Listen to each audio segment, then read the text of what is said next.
അതിന്റെ വിഷയം അത് ഇപ്പൊ ഞങ്ങളിങ്ങനെ പ്രൊഡ്യൂസർ അസോസിയേഷനിലേക്ക് ഇപ്പൊ എല്ലാവരും വന്നിട്ടുണ്ട്. ജസ്റ്റ് അപ്പൊ അവിടെ ഒരു മീറ്റിംഗ്. ഇല്ല അതൊന്നും എനിക്കറിയില്ല. അപ്പൊ എല്ലാരും ഇതൊക്കെ അവരൊരു തീരുമാനിക്കേണ്ട കാര്യങ്ങളല്ലേ.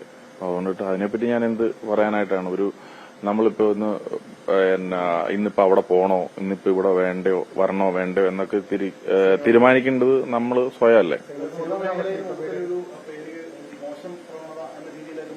ഇത് 2 or 3 പേരോ ഈവൻ എടുത്തുകൊണ്ടിട്ട് ഒരു സിനിമ മേഖല എന്ന് വെക്കാൻ വേണ്ടിയിട്ട് പറ്റത്തില്ലല്ലോ. സിനിമാ മേഖലയിൽ പ്രവർത്തിക്കുന്ന 1 or 2 പേര് എന്നല്ലേ നമുക്ക് പറയാൻ വേണ്ടിയിട്ട് പറ്റുള്ളൂ. അല്ല, അതിനെപ്പറ്റി എനിക്കറിയത്തില്ല. ഞാൻ ഇപ്പൊ ഇവിടെ വന്നതേ ഉള്ളൂ. ചോദിച്ചറിഞ്ഞിട്ട് ഞാൻ പറയാം. അല്ല, അത് ഞങ്ങൾ തന്നെ ഓൾറെഡി പറഞ്ഞിട്ടുള്ള വിഷയമാണല്ലോ. ഞങ്ങൾ തന്നെ ഇത് അവതരിപ്പിച്ചിട്ടുള്ള കാര്യമാണല്ലോ. അത് മോസ്റ്റ് വെൽക്കം ആണ് ആക്ച്വലി. തീർച്ചയായിട്ടും ഇതൊന്നും നമ്മൾ ആരും സമൂഹത്തിൽ ഇത് സപ്പോർട്ട് ചെയ്യുന്ന കാര്യങ്ങളല്ലല്ലോ. അപ്പൊ അങ്ങനത്തെ ഒരു കാര്യങ്ങളുണ്ടെങ്കിൽ തീർച്ചയായിട്ടും അത് തെറ്റാണ്. അത് തന്നെയാണ്. ഇല്ല, അങ്ങനെ നമുക്ക് പേഴ്സണലി ഫീൽ ചെയ്തിട്ടൊന്നുമില്ല. ഇല്ല, അങ്ങനെ ഇപ്പൊ നമ്മൾ ന്യൂസുകളിൽ കൂടെ വരുന്നതൊക്കെ അല്ലേ വായിക്കുക. ആ ഒരു അറിവ് മാത്രമേ ഉള്ളൂ. Okay, thank you.